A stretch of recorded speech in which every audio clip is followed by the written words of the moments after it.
প্রিয় ভাই ও বোনেরা, আজ আমি আপনাদেরকে তাইফের করুণ কাহিনী শোনাব। নবীজির জীবনের সবচেয়ে বেদনাদায়ক দিন। ধুলোমাখা পথ, রক্তাক্ত পায়ের ছাপ, চোখে অশ্রু, হৃদয়ে বেদনা। কল্পনা করুন, আল্লাহর প্রিয় হাবিব, যিনি দুনিয়ার জন্য রহমত হয়ে এসেছেন, তাকেই যখন ধাওয়া করে পাথর ছুঁড়ে তাড়িয়ে দেয় এক শহরের মানুষ। এমনই ছিল তাইফের সেই করুণ দিন, যা নবী করিম সাল্লাল্লাহু আলাইহি ওয়াসাল্লাম নিজেই বর্ণনা করেছেন। এটি ছিল আমার জীবনের সবচেয়ে কষ্টের দিন। হিজরতের কয়েক বছর আগের ঘটনা। মক্কার কুরাইশদের অত্যাচারে ক্লান্ত, হৃদয়ে দাওয়াতের তাগিদ নিয়ে নবীজি সাল্লাল্লাহু আলাইহি ওয়াসাল্লাম তাইফে যান।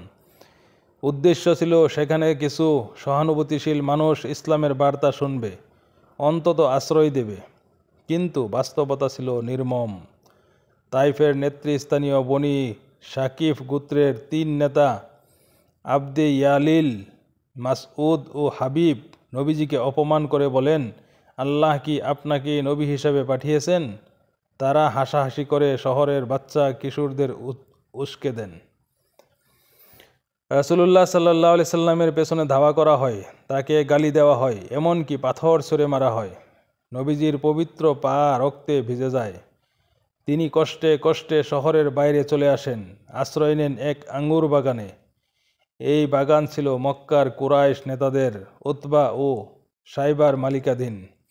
এই সেই আঙ্গুরের বাগান, যে বাগানে তিনি আশ্রয় নিয়েছিলেন। নবীজিকে এতটাই ক্লান্ত, রক্তাক্ত ও নিঃস্ব লাগছিল, সেখানেই তিনি মাথা নিচু করে দোয়া করেন আল্লাহর দরবারে। একটি অশ্রুভেজা আর্তনাদ, যে দোয়া ইতিহাসের পাতায় চিরস্মরণীয়। তিনি বলেন, হে আল্লাহ, আমি তোমারই কাছে আরজি করছি আমার দুর্বলতা, আমার অসহায়ত্ব আর মানুষের কাছে আমার তুচ্ছতার কথা। উতবা ও সাইবা যদিও মুসলিম ছিলেন না, নবীজির এই অবস্থায় সহানুভূতিশীল হয়ে তাদের দাস আদ্দাসকে পাঠান কিছু আঙুর দিয়ে। আদ্দাস ছিলেন একজন খ্রিস্টান, নিনওয়াহ, ইরাক থেকে আগত।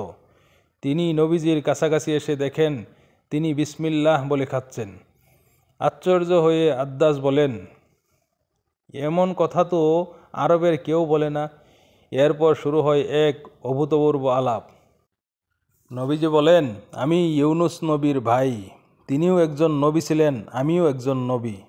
আদ্দাস অবাক হয়ে যান, তার হৃদয় কেঁপে ওঠে। তিনি নবীজির হাতে চুমু খান এবং সঙ্গে সঙ্গে ঈমান আনেন। এই আঙুর বাগানে এক কাফির মালিকের দেওয়া ছায়া, এক খ্রিস্টান দাসের আনা আঙুর আর নবীজির সবর, এ যেন আল্লাহর রহমতের এক নিঃশব্দ সাক্ষ্য। তাইফের এই কাহিনী আমাদের শেখায়, মানুষ যখন সব দিকে থেকে হেরে যায়, আল্লাহ তখন সবচেয়ে কাছাকাছি এসে দাঁড়ান। এই ঘটনা শুধু ইতিহাস নয়, আমাদের জীবনের অন্ধকার সময়ে আশার আলো যোগায়।